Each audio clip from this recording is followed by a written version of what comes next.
and welcome on Watches TV. And for today's special episode, Marc André sent me on a mission to learn a bit more about the Astronomical Clock of Prague. And we're going to meet David, an expert, who is going to tell us all about it. Let's go. My name is David Knespl. I'm from the Geological Society.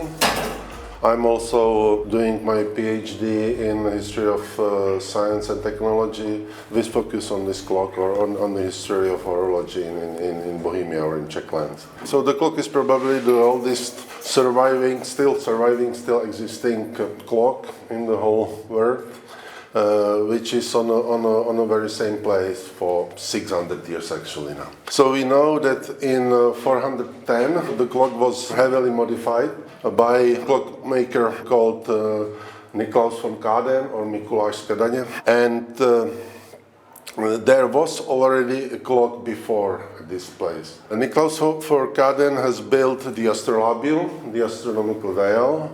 Probably, we are not 100% sure, but probably also the calendarium, the calendar. And he made modifications to the striking mechanism.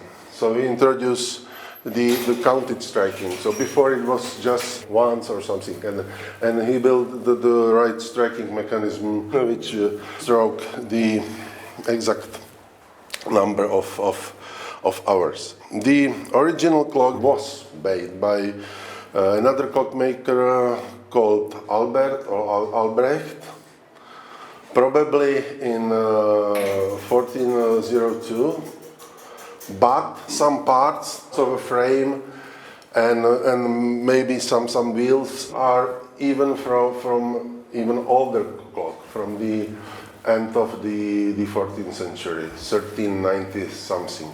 The clock was modified in the second half of the 16th century when there was a famous clock keeper called Jan Táborský from Klokoty, and he introduced so-called German hours or German time. The clock was then rebuilt or heavily modified in 1629, then at the end of the 17th century. Then the clock started to decay, so it was broken, it was almost taken away and then destroyed. And in 1791 it was again repaired with another substantial modification, and the last major repair was 1865. That the foliot was taken away, and now the whole clock is controlled from the external chronometer. The chronometer is with gravity escapement and Newton escapement the same as on a big band, and now the whole clock is just controlled by that wire, which releases the clock each minute, so it doesn't have its own oscillator.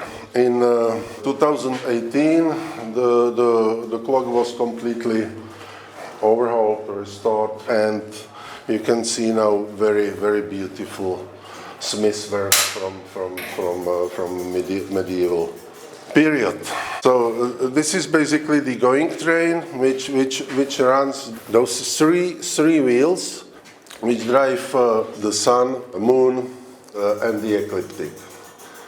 And this is done by different numbers of teeth on each of this wheel, which are driven by divided pinion, and it gives these differential movements of these three heavenly bodies. And then this part of the movement or this train drives the apostles. So you can see the chain which drives this carousel.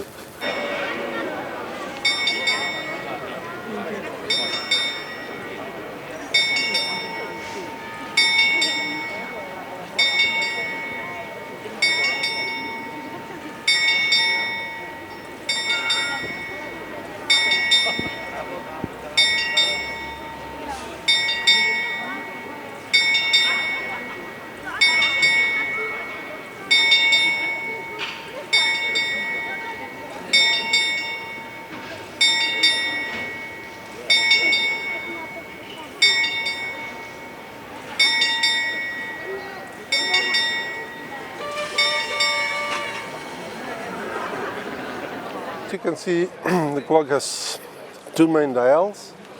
So the upper one is so-called astrolabium, the same principle as a standard astrolabium, as an astronomical device, which was used to measure the angles between the stars. This eccentrical circle represents the zodiac.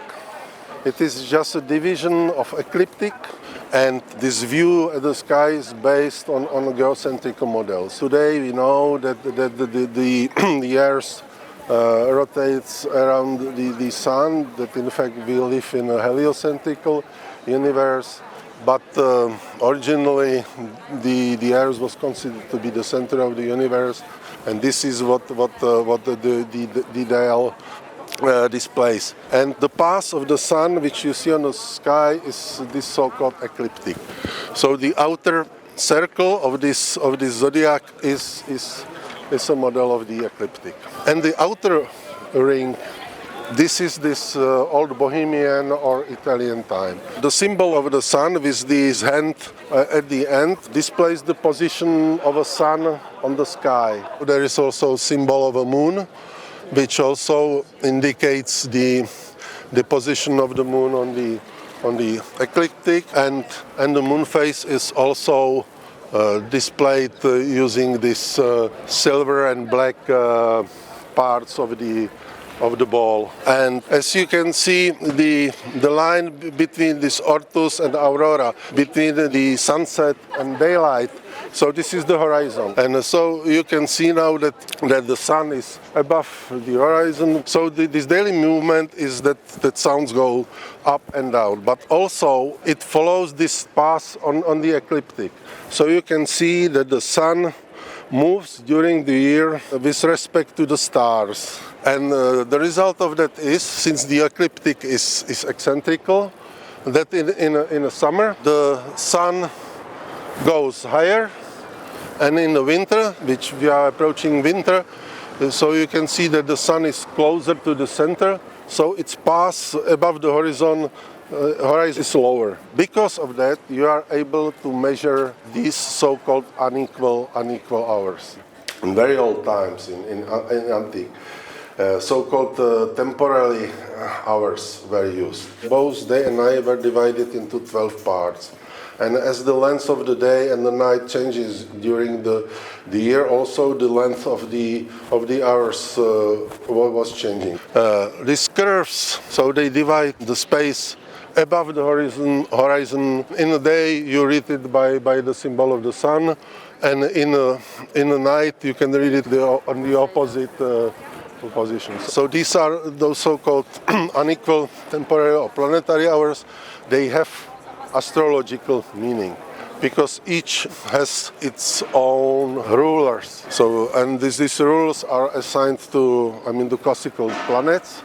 You can in astrology do some predictions, or it was mostly important from the, let's say, popular medicine. When the mechanical clock was invented or introduced in the first half or at the beginning of the 14th century, the problem arose because the clockwork goes regularly, and so you cannot easily change the length of the hour. And because of that, Italians introduced that so-called Italian hours or Italian time, which was the whole day was divided into 24 parts, but it was measured from the sunset. And because on this clock you wanted to display both these old unequal temporal hours and also this new Italian time, which was then called Bohemian time because Charles IV, the emperor, introduced that from the Italian. And so you had to ensure that the dial, this 24 hours dial, moves, because you had to have it always to match the sunset. So you had to move it forward and backward during the year. So which was very, very complicated part of the clock, and you don't find it on any other clocks. Then you can see these Roman numerals. This is the standard time, or these German hours, as we call it. So you can see 12 on the upper position, which is the noon, and on the lower position, which is the midnight. And the last one is start time, or sidereal time. So which is in fact the hour angle of the vernal equinox. Imagine the zodiac, the point where the sun introduces Aries. So this is the vernal equinox. And if you put like your hour hand in the vernal equinox, it shows you so-called star time, which is a little bit faster than the normal time, because relatively to the sun, the Earth turns 365 and 1/4 days a year. But relatively to the stars, because it also rotates around the sun, it turns 366.25 times, which makes something like 3 minutes per day. And if you see the small starlet, the golden star, so this indicates this start time. This is basically the calendar. There is a symbol for each calendar month, which depicts typical activity, agricultural, what people do in that particular months usually. Then you can see the zodiacal symbols. Be careful, so for aesthetical reasons they are in the center of the month, which is not true, obviously. But this is just an illustration, right? There is like a normal standard calendar with the name of a saint, Sunday letter. So you can if you know the Sunday letter for the particular year, so you can say which day of a week falls into certain calendar day. Then you have something which is called season or something like that, which is like a mnemotechnical tool. If you read it around, so it gives like a short poem, so something to remember. And each syllabus is associated with certain saint. So this is like a mnemotechnical tool to remember the ecclesial, the church calendar. This painting, which is there now, was made by Manes, which was famous painter, Czech painter of 19th century, and it was newly made during this last reconstruction in 1865 or 66.